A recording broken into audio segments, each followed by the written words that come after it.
Balake. Where is Balake at? My name's Blake. Blake? What? Do you want to go to war, Balake? I'm for real. Ron. Ron is here. Welcome back, everybody, for more SPTV, where every day is a great day not to be in a cult. All right, guys, we're doing a casual hangout Q&A video. I've been so wrapped up with everything else today that I'm like, you know what? I think by the time I decided to do a Q&A video, it was already 6 p.m., 6:15. I get into a little bit of is it paralysis by analysis? My list of things to do videos about is so long that I spend more time trying to decide which video to do and how much prep I'm going to need to do for a video that sometimes I just end up getting nothing done. And we haven't done a Q&A in a little bit, and there's a lot of fun stuff to talk about, and I've got about an hour before I got to get out of here and pick up my little monkeys. And so, yeah, let's just have a little relaxed time this evening, folks. Good to see everyone. Hello, moderators. Hello, George and Constance. And who else do we have in here? Let's see. Hey, Erica, good to see you. Oh, that water tastes way too good. Okay, good. All right, so let's see. Yeah, so throw your guys. I put up a community post earlier asking people who weren't possibly going to be able to make a live Q&A for any questions they wanted me to tackle. So I'll tackle some of those, give people in the live chat a chance to throw some questions in the live chat. George will keep an eye out for the questions and star those bad boys. So let's see. Obviously, the first question is update on my legal cases. It is going to be a few months. I spoke to the lawyers today. It's going to be a few months before we actually get a chance to go to trial. On Thursday, there's a pre-trial status conference on Thursday morning. And the purpose of that status conference is to set the trial date. My lawyers have other trials on the calendar already. One of which is a murder trial, one of which is a RICO trial. So let's see, if it's January now, February, March, we might be out until April before we set the trial. And you know what? I think for me, the idea of not going to trial for a few more months is a bummer. But legally speaking, it's also it's completely irrelevant. For me, the reason it's a bummer is I want this protection order to be over. I want to be able to have fun on Friday night, going back and forth between Target 1 and Target 2. The idea of people with signs going back and forth, including myself, like I would be going, walking back and forth. To me, that just sounds really fun. Legally speaking, it's totally irrelevant whether we have to wait a few months to go to trial. And remember, that's just on the first charge. You don't try separate charges. If I was being charged with multiple charges relating to a single incident, then yes, it would all be addressed in one trial. But because it's two completely separate incidents, separate locations, separate dates, we don't even talk about trial for the second charge until everything's put to rest on the first charge. I do predict that if I'm found not guilty on the first charge, that the state attorney will drop the second charge. That's just my opinion. I haven't even asked my lawyers about that. They don't care one way or the other. But what was my point there? Oh yeah, the protection order. So I want the protection order to be. I want to be done. I want to be done with the protection order. I don't want to have to. As long as there's a protection order in place, there's something that I can be accused of violating. And it's not that the protection order is hard to abide by. It's actually very easy to abide by. It's just that it's just like the idea of probation. Like, as long as you're on probation, then you're potentially can be found guilty of violation. But if you're not on probation, you cannot be. So there's a lot of things you can go to jail for if you're on probation that you would never go to jail for if you weren't on probation. Same thing with the protection order. So like, yeah.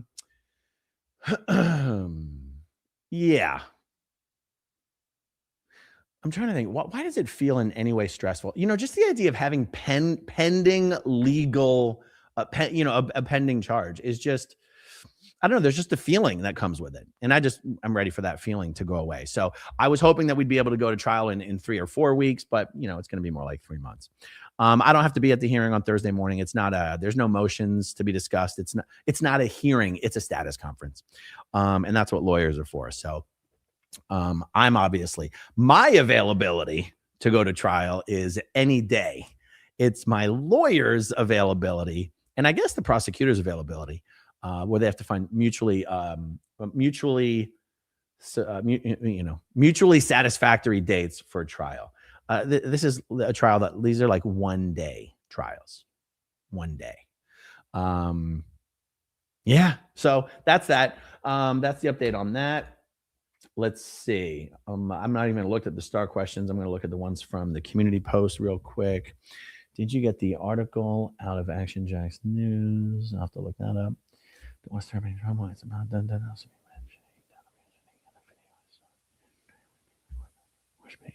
Okay, I don't know what that means. Can we get a reaction video to the Neurotology Saturday Night Live skit? Guys, I have never been copyright struck as fast as I was copyright struck when I tried to do a video about the Saturday Night Live Neurotology video. I didn't even know YouTube's system was capable of copyright striking a video that fast. Saturday Night Live does not want anyone using their content. So if I were to do a reaction video to that, it would, because I do all my stuff live usually. I would have to pre-record the reaction video, upload it, keep it to private or unlisted, wait for YouTube to strike it on the back end, appeal, wait for the appeal to be resolved in my favor, which could take a month, and then publish the video. And that's just more trouble than I'm usually willing to go through for a video. Not impossible, but yeah, whatever. Is that NBC? That's NBC, right? So whoever owns NBC, yeah, they've got one of those systems that you pay. There's some sort of a service. There's some sort of a system that these giant media companies sign up with that just automatically detects and strikes material. It's not like there's somebody over there looking for stuff to strike. It is automatic. And yeah, so there we go. The Neurotology skit. If anyone doesn't even know what this is referring to, Saturday Night Live did an absolutely amazing Scientology spoof video. And what they were spoofing was the Scientology music video, We Stand Tall. And it's one of the best spoofs I've ever seen. And yeah, Neurotology, if you look it up, Neurotology, Neurotology, Saturday Night Live. You can find it on YouTube. It's absolutely hilarious. Okay, question here. Do you believe that Scientology has the power to take over Clearwater and form Scientopolis? If so, who do you think would lead the charge against such tyranny? So I don't believe Scientology has the power to do that. And the reason I don't think they have the power to do that is because they don't have the numbers to do that. If they had the numbers to do it, they would do it. I did a video this week talking about the possibility of Scientology moving middle management and international management back to Clearwater, Florida. And after I did that video, I got a call from a recently former Sea Org member from the Flag Land Base who said, oh, yeah, for about the last 10 years, they have been actively talking about moving management back to Clearwater, Florida. And this is a guy who had been an executive at the Flag Land Base. And he said there were never any, serious plans put together for it, but it's been being discussed by the RTC reps for a long time. And, if Scientology were to move middle management, because there is no international management, but if they were to move middle management back to Clearwater, Florida, that would be several hundred more Sea Org members being imported to Florida, to Clearwater. It would also mean several hundred more Scientologist voters being imported to Clearwater, Florida. And so I want to differentiate also between moving middle management to Clearwater and trying to move all Scientologists to Clearwater. There is no concerted effort in Scientology any more than there ever has been, just the normal amount of effort over the last, 50 years to get Scientologists to move to Clearwater. There's always on some level an incentive for Scientologists to move to Clearwater. Clearwater is the top of the bridge. It's where Scientologists believe is the best place to get auditing and training. It's the best place where Scientologists believe to raise kids in a Scientology community. There's always, as a Scientologist, some social or spiritual incentive to move to Clearwater. What there is not is a concerted effort to get or convince Scientologists to move to Clearwater. And so I don't, bringing middle management to Clearwater is not necessarily an effort towards turning Clearwater into Scientopolis. And I just don't think they just don't have the numbers to do that. So if they could, they would, but they can't, so they won't. All right, let's see. Did you see Apostate Alex's interview with current staff member from Edinburgh, Scotland? And I'm no fan of his channel, but it was interesting to see his answers. I'm guessing that the staff member got in trouble for it. I did actually see the interview. I thought the chat itself was a very, very good chat. I will say that I did have a bit of I was kind of upset at the idea of a chat like that being published the way that it was published, but I'll tell you why. Because by the time I actually watched it a couple times, and then I actually spoke to Amir. I've spoken to Amir as well. Amir is the guy that Alex interviewed, and I've been in touch with Amir. I'm going to okay. In the chat that Alex did, in the intro that he gave to the chat, Alex acknowledged that one of the, if not the biggest reason that you don't see current Scientologists, especially current staff members, having public conversations with ex-Scientologists, particularly suppressive persons, is because it is directly against Scientology policy for Scientologists to do that. Because it is directly against Scientology policy, it therefore stands to reason that the only way you could accomplish something like that, or to make something like that happen, is to do it with someone who was too new and too stupid to realize that they should not do that, or to truly know what the consequences of that would be. Now, I say too new and too stupid to be intentionally blunt. Amir is obviously not stupid, but I do believe he is ignorant, not ignorant in the truest sense of the words, lacking the correct knowledge and lacking the correct information of what the consequences of doing this would be. And so how I felt, and I'm telling you the emotions I felt when I first started watching the interview. I think I feel a little differently about it now.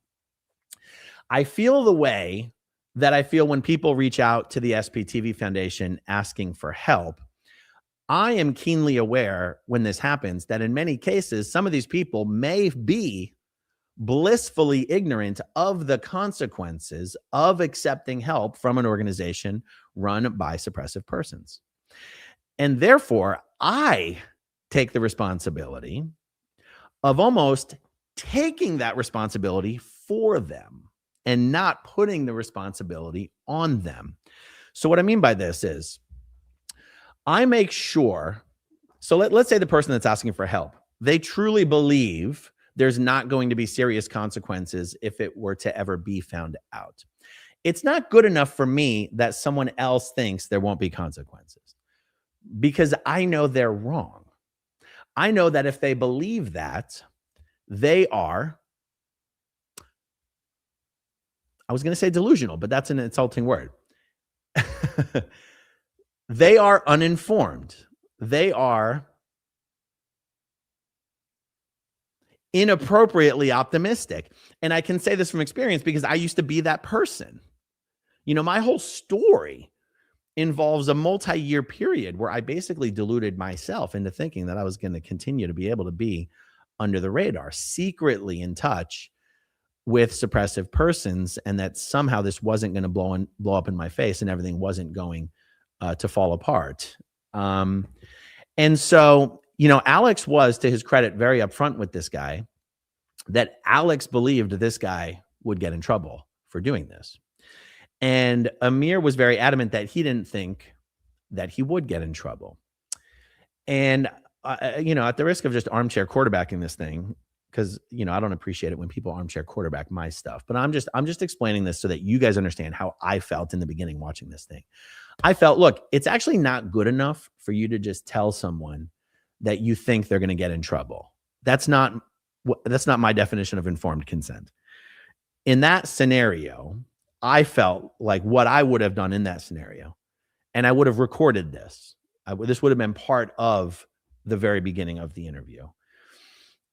And then I wouldn't have published the interview unless the answers were satisfactory. I would have started out the interview by saying, hey, look, we've been in touch. We talked about doing this chat. You wanted to do this chat. I told you that I thought you would get in trouble for it. You said that you don't think you would. But here's what really matters. I understand that you don't think you're going to get in trouble for this. But here's the question that I have. If doing this video with me gets you a committee of evidence, removed from post, removed from staff, declared a suppressive person, and everyone who's a Scientologist that's currently in your life severs all ties with you, are you okay with that result? Would you, if that is the result, would you regret doing this interview with me? Now, as long as the answer was, I'm okay with that. If that happens, that happens. Then I'd be like, boom, let's go to the races. Let's do the rest of the interview. And that's why I was like, what's the point of this chat? Like, this guy's obviously going to get nuked, and that's okay. That's okay. Like, a staff member getting nuked is totally okay. I'll tell you one thing that bothered me about the chat. And again, I don't want it to be a negative Nancy, because the truth is, it was actually a great conversation, especially at the end. I said, look, here's the first thing that bothered me about the chat. I felt like Alex was presenting himself as just some unbiased moderator, and there's these stories of these ex-Scientologists, but we're finally going to hear the other side of the story. And my emotional reaction to that was, there are not two sides to this story. We as ex-Scientologists, we also experience the other side of the story. We already know what it's like to be in Scientology. We already talk about what it's like to be in Scientology. We already know what it's like to be on staff. We already talk about what it's like to be on staff. We also know that people who are in Scientology and on staff aren't really allowed to tell the other side of the story. This is all what was going through my head as I was starting to watch this thing. I was like, I don't understand what's being accomplished here, other than maybe a spectacle or possibly someone, being used a little bit. I will admit, the more of the interview I watched, the less of those feelings I had. Alex did ask some really, really tough questions. And I'm going to do my own chat with Amir. It's going to be a different type of interview. But I'm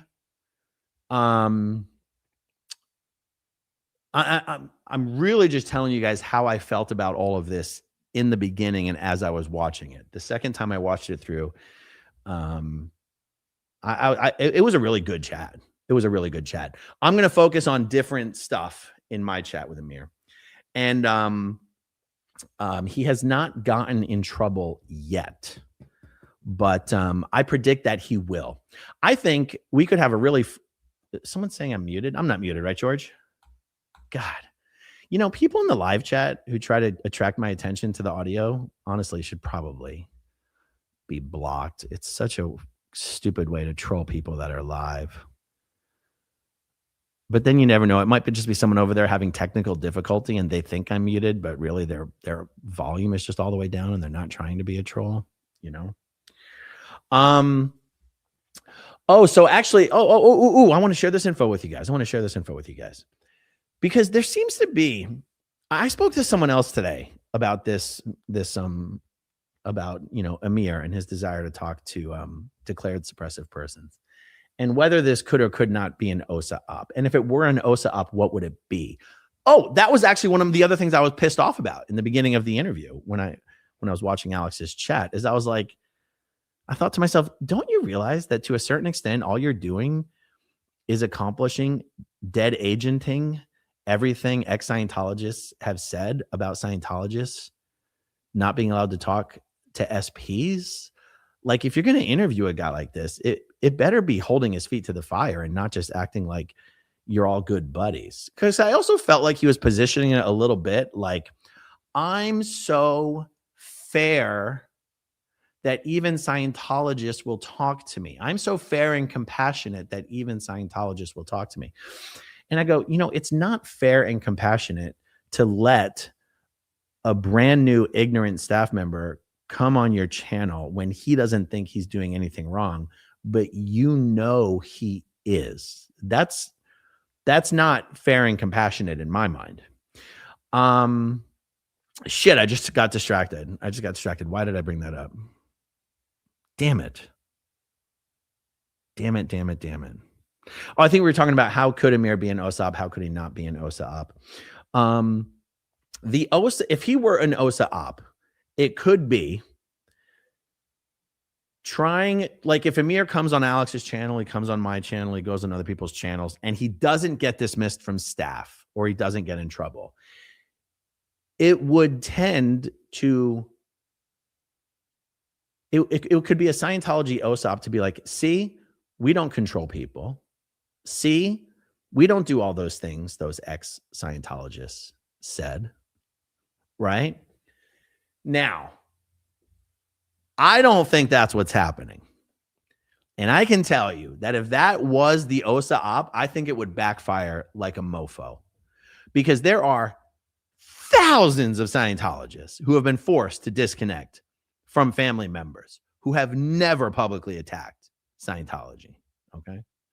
And a lot of those people might be on the fence or slightly under the radar. And if they saw some relatively new Div 6 staff member at an ideal org being allowed to publicly associate with some of the internet's biggest, high-profile, most recognizable suppressive persons, you might have a revolution on your hands, right? How many of these people do you have in the Scientology field who've been forced to disconnect from family members who might stumble upon a Scientology staff member not only publicly associating with the biggest, baddest SPs on the planet, SP level 36, but acknowledging that ex-Scientologist stories of abuse are true and they're not lying, acknowledging that David Miscavige at least could possibly be guilty of the crimes that he's been accused of by former members, saying that he thinks disconnection is wrong. Yeah, I don't think it's an OSA op. Oh, yeah. This is the other thing I wanted to say. So I had looked up the Scientology TikTok account for Scotland. And I saw that back in November, it had sent me a message on TikTok. And because of what the message said, I thought it was a fake Scientology TikTok account. I thought it was a TikTok account that had spoofed the real account by stealing its imagery and its videos and everything so that it could like respond to people in the comments as pretending to be Scientology. And I'll tell you what, I'm trying to think. Should I say what the actual message said? I'll put it this way. The Scientology Scotland TikTok account messaged me on TikTok asking me to do reaction videos to Scientology's TikTok videos on the Scotland account. That's why I thought it was a fake account. Why would Scientology ask me to react to their videos? And so I messaged Amir and I go, do you run this account? And he's like, yeah. And I go, oh, that message that you sent me, I thought that was fake. And he goes, what message? And I go, this one right here. He goes, I didn't send that to you. What? What's going on over there in Scotland? Like invasion of the body snatchers over there. There's some weird shit going on here, right? But I'll tell you this. I did have the opportunity to ask Amir the questions that I just told you I would have asked if I were Alex. Like, hey, I get it. You don't think you're doing anything wrong. You don't think you're going to get in trouble. But just for the sake of argument, if the worst case scenario happened, would you be upset? And he said, no, I would not be upset. I would be angry, basically, that Scientology would actually get rid of a high producing, valuable staff member just for thinking they should be able to communicate to whoever they want. But I wouldn't be upset at the outcome itself. And I was like, all right, fair enough. Fair enough. I actually encourage everyone to go watch the chat that Alex did with Amir. It's interesting. I would have done it a different way, and the one that I do will be done differently. But I it was a good chat. Amir's obviously a good guy. Here's what I think is interesting.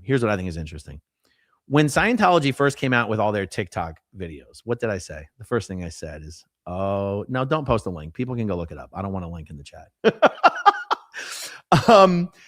People said, I said, this is not going to go good for Scientology. I don't know. I understand. I sort of respect the effort to try to get out there. The internet and Scientology do not mix. You could immediately see people in the comment section tagging SPs, talking about Xenu, talking about Shelly Miscavige, talking about Leah Remini. I said, this is not going to go good. You do not want Scientology staff members directly interfacing with, the internet, with all the information that's out there on Scientology. And so then you got Amir. Amir's running the TikTok account for Scientology Edinburgh, Scotland. And what happens? He gets directly into touch with some of the loudest SPs on the internet. And okay, put yourself in Scientology shoes. You're in a really tough spot now. You know that the public contact secretary of Edinburgh Day is directly in touch with the internet's most peskiest SPs. What the fuck do you do now? Now, you already know that no matter what you do to this guy, he's going to tell the SPs instantly. Like if you treat him like shit, if you assign him lower conditions, if you put him on decks, if you make everyone disconnect from him, your TikTok guy is now going to be your TikTok Scientology guy is now going to be your TikTok anti-Scientology guy. You're damned if you do, damned if you don't.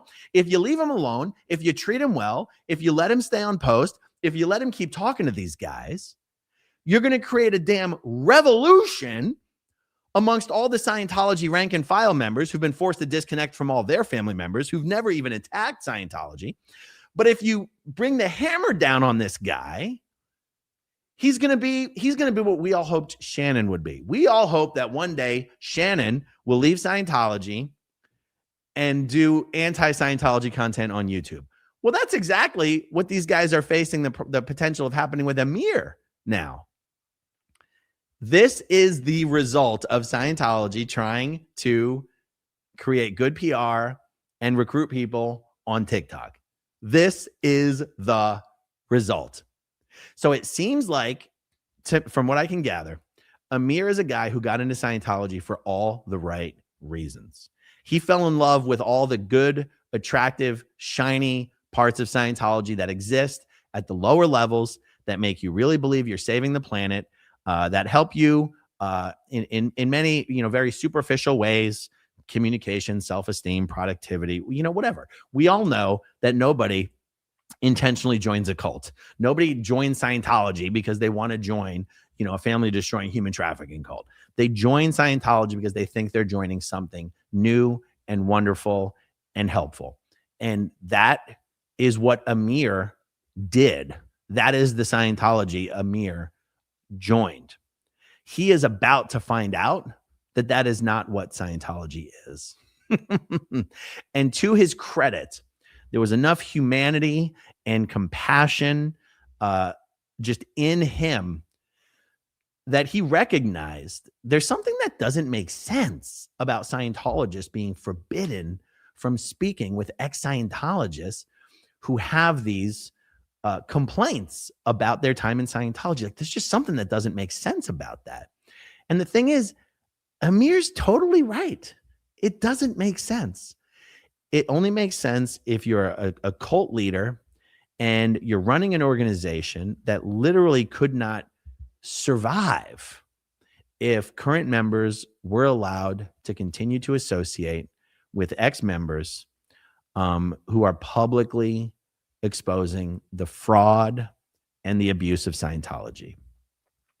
Emphasis on fraud, because you can always apologize for abuse. You can't fix the fraud. The fraud in Scientology is inherent in it. You can't fix that. So if you have ex-members, especially ex-members who've gone all the way up the bridge, ex-members who worked with L. Ron Hubbard, worked with David Miscavige, all echelons, if you've got those people telling the truth about the fraud of Scientology to current Scientologists, man, I don't think the organization can survive that. So, you know, what is a cult leader to do? You gotta bring down the hammer. You got to enforce familial disconnection. You got to enforce, a broader, even non-familial disconnection and fair game. You've got to completely condemn everyone who ever leaves. You've got to completely condemn anyone who ever speaks out about it. And it's not that Amir doesn't know those are Scientology's policies. He just thinks they're wrong. And I guess he thinks there's nothing wrong with standing on principle. And the truth is, there isn't anything wrong with standing on principle, but you will get expelled from Scientology. And as long as you're okay with that result, then there's nothing wrong with helping a guy get to that result. You know what I mean? Okay, so yeah, so look forward to that, guys. Much more to come from Amir. Let's see what else. You know what? I should probably tackle some starred comments. Oh, before I do, here's one I saw. Is it true that privacy strikes make YouTube creators lose super chat money or ad revenue? No, that is totally false. That is a lie. That is just something that grifters on YouTube tell their audience to trick their audience into sending them straight donations through their private payment links. It's absolutely false. When you see people on YouTube saying, "Oh my God, this person filed a privacy complaint against my video. I lost all my super chat money." That's actually, it's a complete lie. It's not true. On YouTube, when you file a privacy complaint, YouTube specific, YouTube, like if someone files a privacy complaint against me, even if YouTube determines that the privacy complaint was valid and deletes the video, the email that they send you specifically says, "This does not affect your channel in any way." This does not affect your channel in any way. It does not affect your money in any way. Because even if you get a video copyright struck, you still keep all the money you made on that video up until the point that YouTube issued the copyright strike. Don't listen to fraudsters and grifters on YouTube that tell you otherwise, just to trick you. Not only did they not lose the money they claimed to lose, but now you're just sending them more money anyway. It's a typical trick that grifters on YouTube do. Related question: is it true that privacy complaints or privacy strikes can get a YouTube channel taken down? This is another classic grifter tactic that people make on YouTube. The answer is no.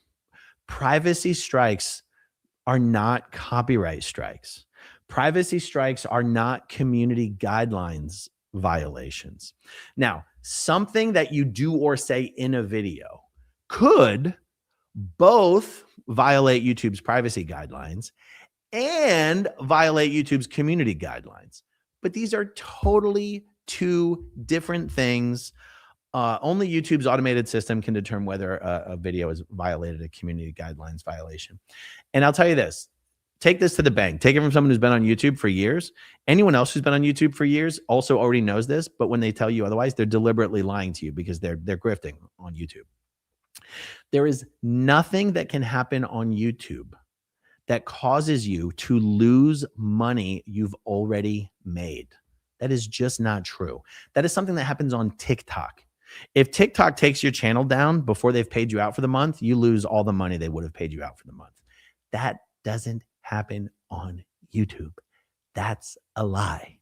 People who say that are lying to you. I guess you have to ask yourself, are they lying or are they just that stupid? How, I don't know. It's above my pay grade. You know what I'm saying? Okay, let's see. All right, let's look at some starred comments because I got about 20 minutes left. We already addressed that. What's this? Xenu Golf Club question. I always wondered how many members you have and if the number stays pretty stable, like the subscriber numbers, or if it fluctuates constantly. Interesting. I don't think channels should talk about how many members that they have. But the membership number fluctuates constantly, unlike the subscriber number, which generally speaking is always going up for the most part. One of the reasons the membership number fluctuates so constantly is because people donate memberships. I've always wondered what the difference is between doing a super chat and donating a membership. Meaning like, I mean, I know literally what the difference is, but like if you do a $10 super chat, you're helping the channel. I mean, if someone does like a $10 super chat, or if they donate like 5 channel memberships, $2 memberships, it's still the same dollar. You're still donating basically $10 to the channel. YouTube takes 30% of it. But like some people like donating memberships instead of doing super chats. Those things financially help the channel in the exact same way. I guess what I'm trying to just, think out loud here. Like, what is the actual additional benefit to the channel of donating memberships, except to make it just look like there's more channel members than there really are? But I like when people donate channel memberships because it's kind of fun. But because donating memberships on a channel is a very popular thing to do on YouTube, those are one-time memberships. Those do not auto-renew. So membership numbers are constantly going like this as one-time memberships roll off and either, yeah. I think I'll tell you this, the most channel memberships I ever had on this channel was 1,200. And it's less than that now. And I just don't think there's any benefit to disclosing how many members a channel has. But 1,200 was my peak. Yeah, 1,200 was my peak. All right, let's see.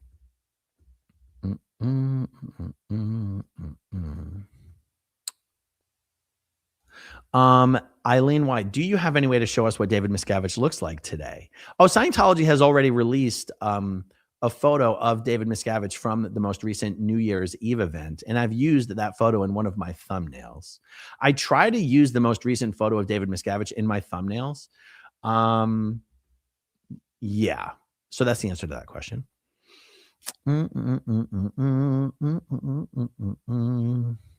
Have you kept in touch with your jail friends? I have kept in touch with some of my jail friends. One of them came out to protest with us once. And that's the one that came out. Out of everyone that I was staying in touch with, only one of them has gotten out. And that person did come to a protest. So, yeah. Oh, good question here. Sweet Steffi, what happened to Target 3 last Friday? Did I miss something? I misspoke at the end of the protest because I forgot that at Target 3, we were not going to go live. We're going to pre-record everything at Target 3. And At target 3, it's very important that I have high quality footage. And as you guys have seen in some of my protest live streams, it seems like it's almost like Murphy's Law. According to Murphy's Law, sometimes at the most important times, the signal of the live stream just decides to like take a shit for a few seconds or a minute. And I cannot have that. So at target 3, I knew we were going to target 3. I forgot we weren't going to be going live. So I apologize for getting anyone's hopes up. But yes, thank you for asking that. Let's see. Okay. Super Weekend Warrior says, could you have appealed the protection order since it's not permanent? Well, here's the thing. It's not permanent. It's just active during the course of the case. It's not a civil protection order. It's meaning it's not a restraining order. A restraining order would be private person takes out restraining order against another private person. That's essentially a civil matter. This is an order of protection issued by the court during the legal proceedings. If I'm found not guilty at trial, the protection order automatically disappears. If I am found guilty at trial, the protection order will be in effect for 12 months. So yes, it's not really something you appeal or not appeal, at least to the best of my understanding. Let me see. I'm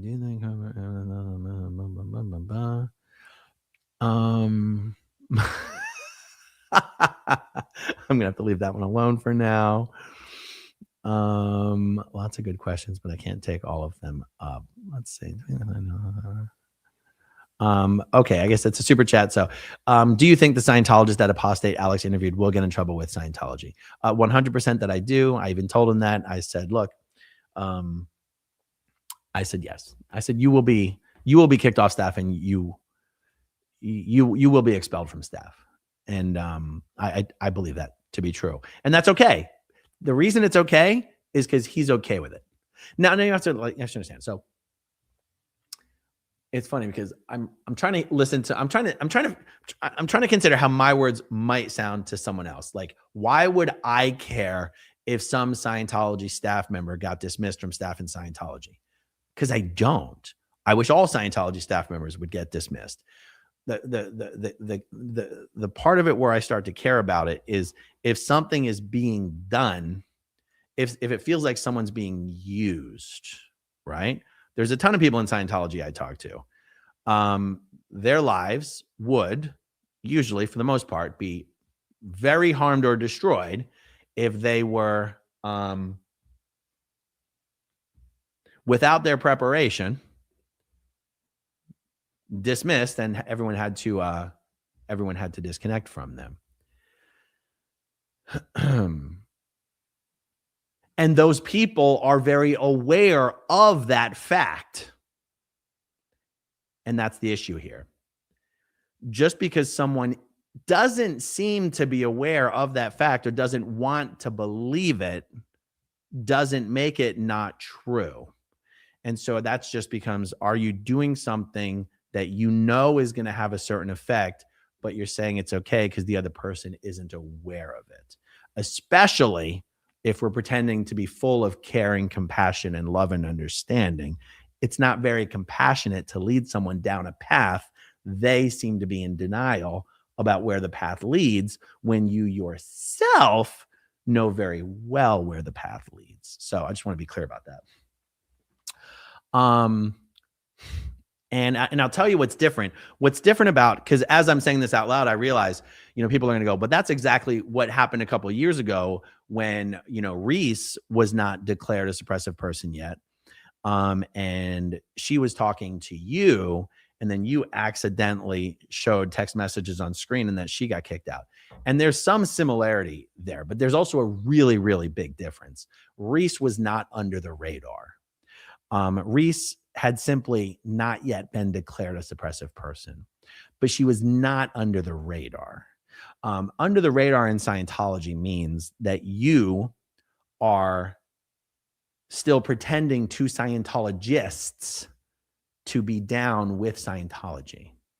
You are still pretending to the authorities and to the ethics officer that you are a good Scientologist, because you don't want to suffer disconnection and fair game. In Reese's case, she was doing the exact opposite of that. She was telling all of the Scientologists in her life that she was not a Scientologist, had not been in a long time, would never let her son do Scientology, and was telling the Scientologists in her life that she wanted to send her son to a psychiatrist. That is the opposite of being under the radar.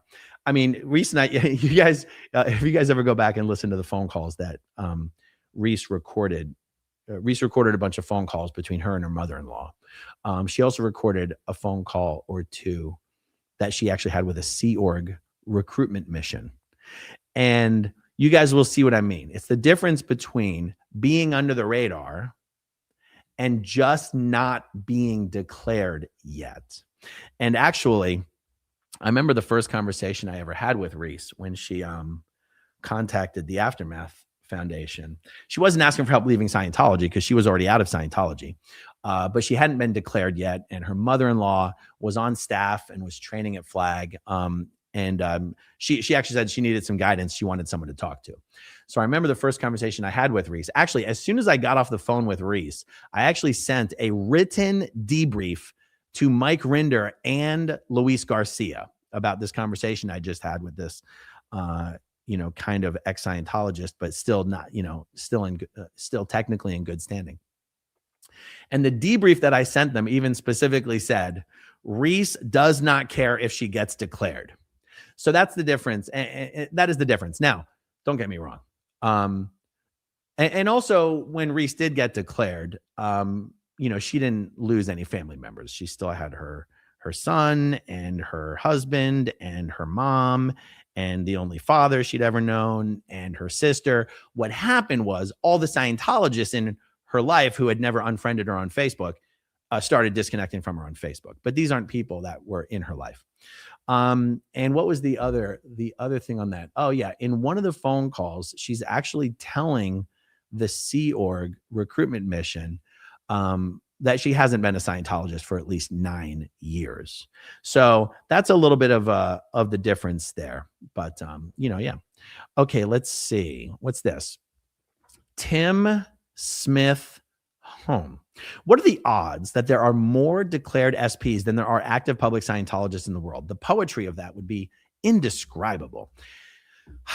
I would say there's more ex-Scientologists in the world than there are Scientologists, but most ex-Scientologists are not declared SPs. If there's only 26,000 Scientologists in the world right now, there sure as hell are more than 26,000 people who've ever been a Scientologist and are no longer. I would love to actually get an internal statistic from someone who would have been in a position to know what the actual count was on the list of declared suppressive persons who were still alive. I've never heard anyone even speculate as to what that number would be. But I'll tell you what number we are getting close to. We're getting to the 10x, baby. We are getting close to having 10x the number of subscribers on this channel than there are Scientologists in the world. We need 260,000 subscribers, and we are getting really close to 256,000. So I need about 4,500 more subscribers to hit my 10x target, baby. And YouTube tells me that at least half of the watch hours on my channel comes from people who are not subscribed. So you know what? You guys know Jamie? I'm going to tell you this. This son of a bitch. Jamie from the protests? Every week, Jamie rubs it in my face that he still is not subscribed to my channel. You guys think I'm mean to Jamie? Jamie bullies the shit out of me every single week. We go out for drinks. He's like, guess what? Still not subscribed. They see, Jamie is a bully.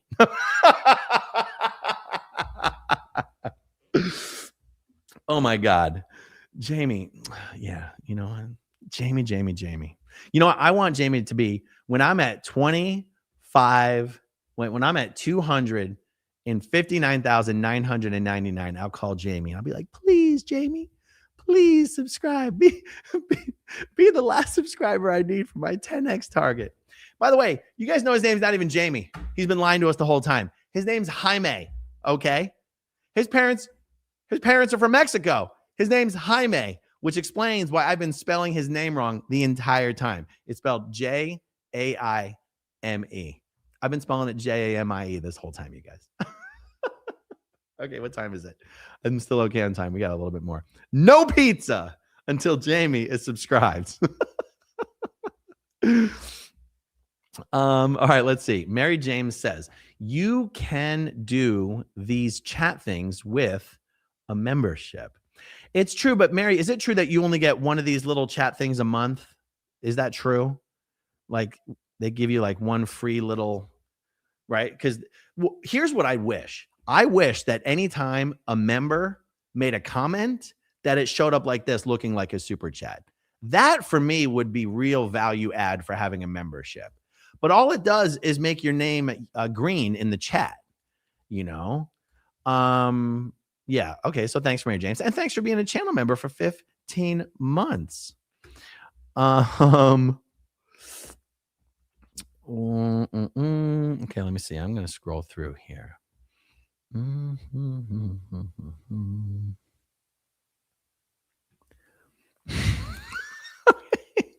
Xenu Golf Club. What do you do on weekends, on days when you don't do a live? Do you watch sports? Do you go to theme parks, etc.? Not these days. I'm just becoming an old curmudgeon homebody these days. By the way, it's not on purpose that I don't do videos on the weekends. It's not like I've just been like, oh, I don't do videos on the weekends. I'm just so tired. I mean, guys, you notice even on normal weekdays, I'll sometimes only get around to doing a 15 or 20-minute video when there's really no excuse for me not to do like 3-4 videos a day. I mean, my list of things I want to do videos about just gets longer and longer and longer and longer. And sometimes I just feel paralyzed trying to figure out what's the best thing to do. No, I don't even really go to Busch Gardens anymore. I mean, that used to be my thing. I just love going on roller coasters. I exercise, I walk, I do chores, I cook, I go to the store, I go to Costco, I go to Publix, I go to Walmart, I go to the gym, I just clean around the house. I'm a homebody, you guys. There ain't nothing terribly exciting going on around here. Let's see. Oh my goodness, Amber Vanessa. My mom was in the actual We Stand Tall video. The Saturday Night Live skit was funny. Absolutely. Okay, there's so many of these things starred here. Okay. Deplorable Duck, Lauren Todd. Have you watched The Postman yet? I have not watched The Postman yet. Okay, so this is a reference to the really fun interview I did with Matt Cox a couple weeks ago. And at one point in our interview, Matt goes on like a 10-minute description of the movie The Postman with Kevin Costner. And it sounded really cool, but no, I have not watched it. If it's not on Netflix, I won't watch it.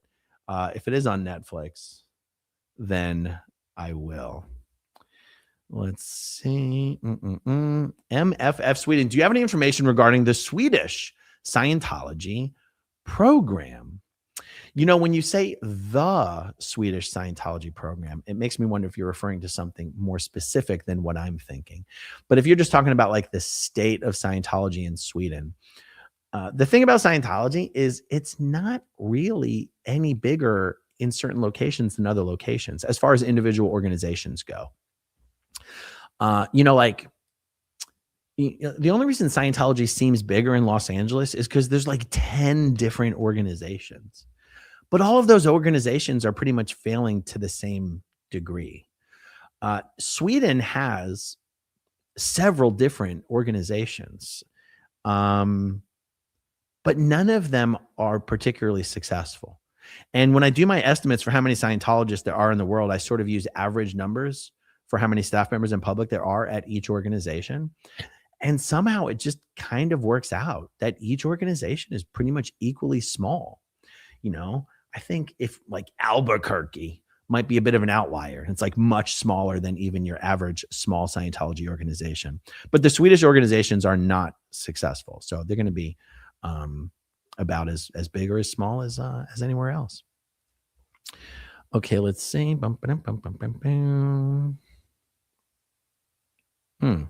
Interesting.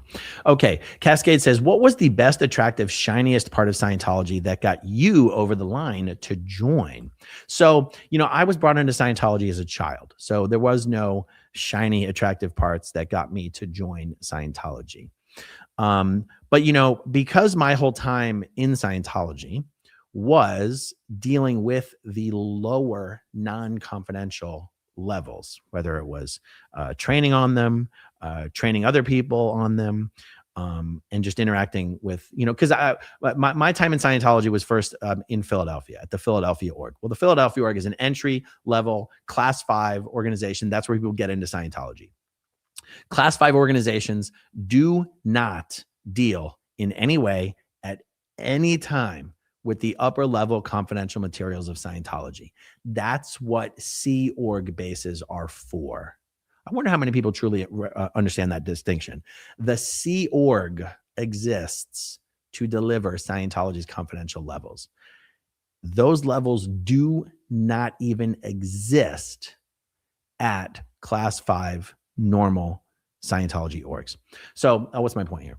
Oh yeah, I didn't have the attractive shiny part to get me to join, but the attractive shiny parts are the parts I'm most familiar with.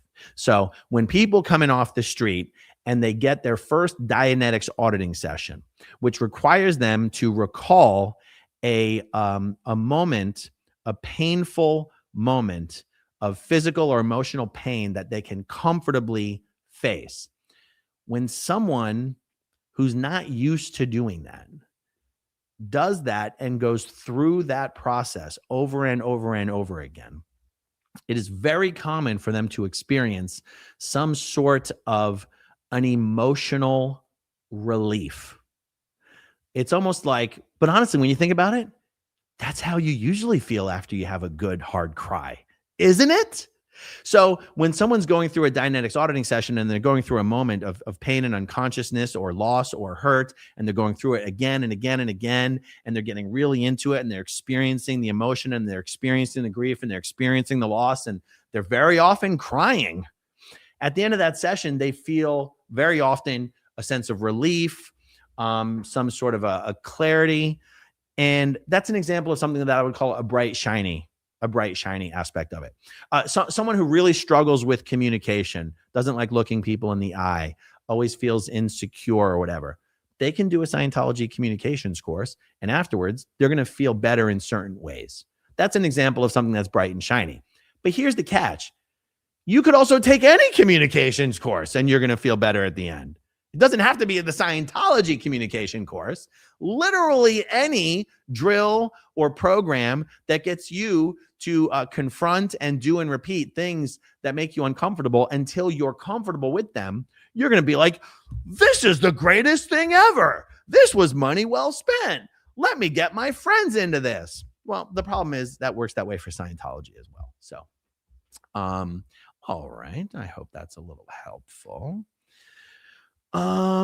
Oh crap, we got a whole bunch of ones that I haven't starred here or brought up. Karen McCourt says, here you go. Can you see me? Yes, Karen, I can see you. Damn, member for 22 months. That is awesome, Karen.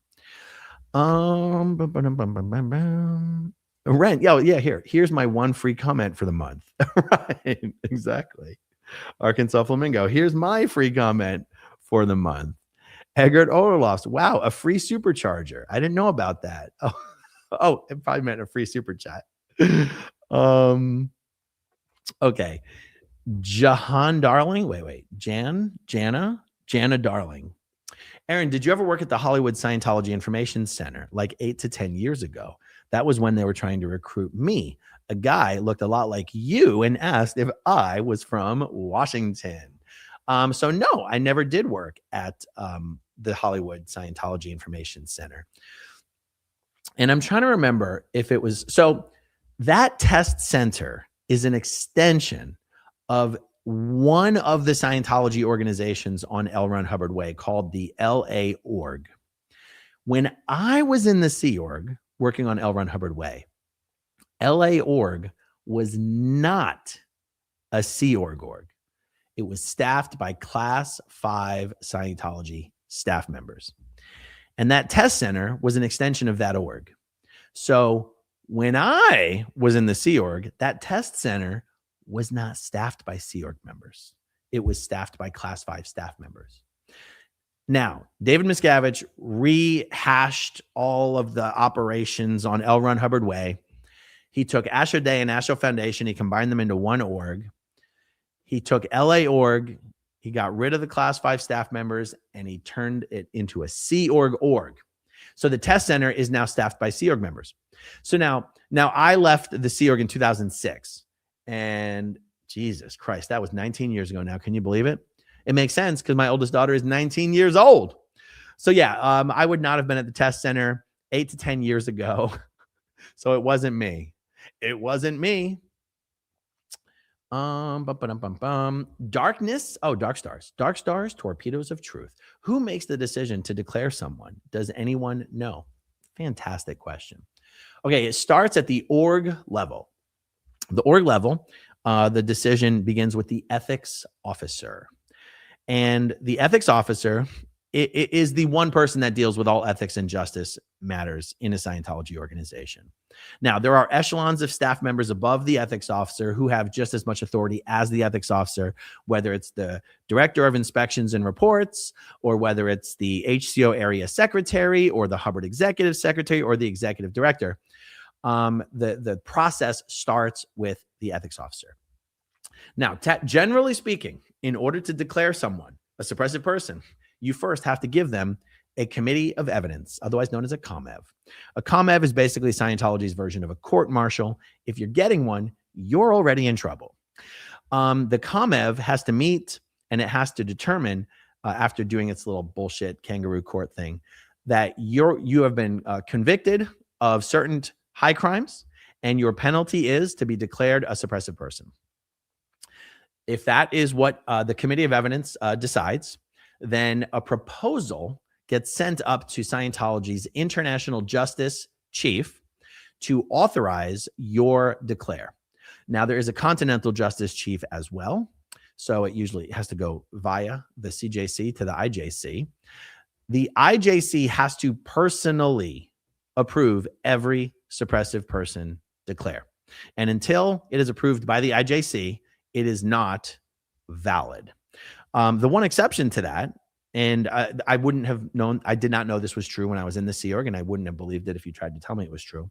The one exception to that is when David Miscavige simply decides you're an SP, and he just unilaterally declares you an SP. Bypasses, shortcuts the whole procedure. So good question, and that is the answer. Julia, here's my free super chat for the month. Xenu Golf Club. Do you think a YouTube creator moderator ever worked for OSA? Oh, you know what? That's a damn good question. Here's what I think. There is a network, especially in our ex-Scientology community on YouTube. There are a network of anonymous moderators that I will forever, from here on out, refer to as the underground moderator mafia. This moderator mafia is ripe for infiltration by OSA and has been infiltrated by OSA. The moderator mafia has had a very large contribution to the destruction of the cooperation and relationships amongst ex-Scientologists in the YouTube space. This is so obvious that people who fall for it, I have to wonder what the hell they're thinking. People who let their moderators and their live chats guide them around like a dog on a leash. People who go from moderators who go from channel to channel to channel, importing and exporting drama, and cheerleading on attacks against ex-Scientologists. This is such an obvious OSA tactic that it's why I completely ignore it and I don't tolerate it. Everyone else can spend all their time just fighting with each other, and I'm going to have nothing to do with it. You know what I mean? And, you know, Oh, there's so much more I want to say about this. Hold on, let me think. I guess I don't know. I shouldn't do this right at the end of a live stream, right before I get off.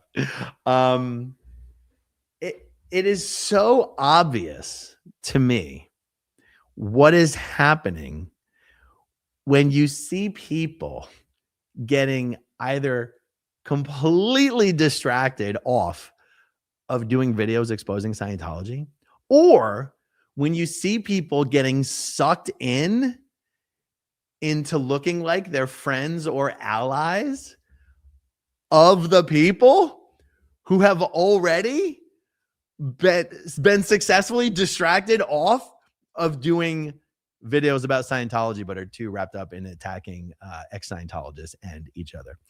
It's laughable if it weren't for how kind of destructive it is and how much it gives Scientology a win. But it's like at some point, I don't know. I should leave it at that for right now. I can always revisit it later if I want to. Okay, Jessica. Oh, I'm going to have to go here pretty soon. Has a movie ever been made about someone escaping Scientology? Is that even allowed, or would they sue? Who would play David Miscavige? I don't think a movie ever has been made about that. I think it would be allowed. I don't think they would sue. And I'll tell you who would play David Miscavige. Hold on. Warwick Davis, without question, would play David Miscavige. Warwick Davis, a well-known actor. He was the star of the movie Willow in 1988. He's had a very successful movie career post Willow. You guys can Google him, Warwick Davis. He's basically a dead ringer for David Miscavige. They are also the exact same height, so it would work out perfectly. Okay, Frank Yalcala. So after someone is declared SP, what happens next? After someone is declared an SP,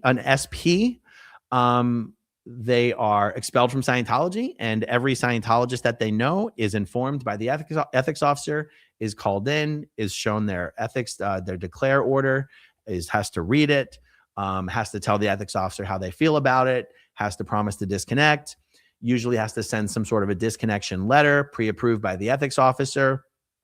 They then have to come back and report what happened to the ethics officer, confirm that the disconnection occurred, usually sometimes provide some sort of an evidence about it. And yeah, that's that process. Erica, DTS, it's me. I'm the OSA operative moderator. Yes, that's why I keep Erica so close. If you don't see me here as definite trouble source, look for OSA operative mod. Absolutely. Like, it's amazing, you guys. Okay, I'll say a few more words about this. It is amazing to see how much snark and carping criticism and insults and negativity gets directed at the Clearwater Crew, who has, by the way, Saturday was our 2-year anniversary of being out there protesting right in front of the largest Scientology base in the world, right in David Miscavige's face, every single week without fail, and in many cases, more than once a week. All we focus on is inclusivity, positivity, fun. We build each other up. We help each other. We support each other. We're friends in real life. We hang out when we're not protesting, and, you know, trying to, God forbid, serve as an example for what other people could do in other areas if they weren't filled with so much hate and negativity and jealousy and envy and greed. And to see how much negativity come from certain areas, certain quarters, acting like everything we do in Clearwater is meaningless because we have pizza, because we have food, because we have a Tom Cruise cutout. Like, it's just amazing. And to see what's the word I used for it? The underground moderator mafia. to see the members of the moderator mafia that appear in this area, that try to make this person look like a friend and this person look like an ally. It's like, to see people who've never had anything to do with Scientology, are largely anonymous, don't do anything themselves, spend effort trying to get people to criticize and make less of and negate, God forbid, try to destroy, the most positive and regular and productive Scientology protest movement in existence right now. That's what makes you go, it's so obvious what's happening. It's just so sad how many people seem to fall for it, right? But anyway, I don't want to go on about this forever, because at the end of the day, none of the negativity and none of the criticism and none of the carping has any effect on us at all. But it's just sad to be engaged in something as fun and productive and effective as what we do, and to see others, instead of being like, hey, that looks like fun, let me try to do it in my area, to see them instead be like, it's like, but you're not doing anything. You could just do this as well. You could have fun as well. You could have friends as well. You could be doing something effective as well. But instead of that, you should be like, negative Nancy, negative Nancy, negative Nancy. But you know what? What you going to do, you guys? What you going to do? Okay, I got to go pick up my monkeys from the airport, so I got to get out of here. And my connection seems to be messing up as well here. But anyway, this has been fun. Let's do this again soon. Thanks for hanging out with me, guys. Have a wonderful night. I'll see you guys tomorrow. Okay, if you want to see my rock and roll songs, click right on this guitar. And if you want to see a different one of my videos,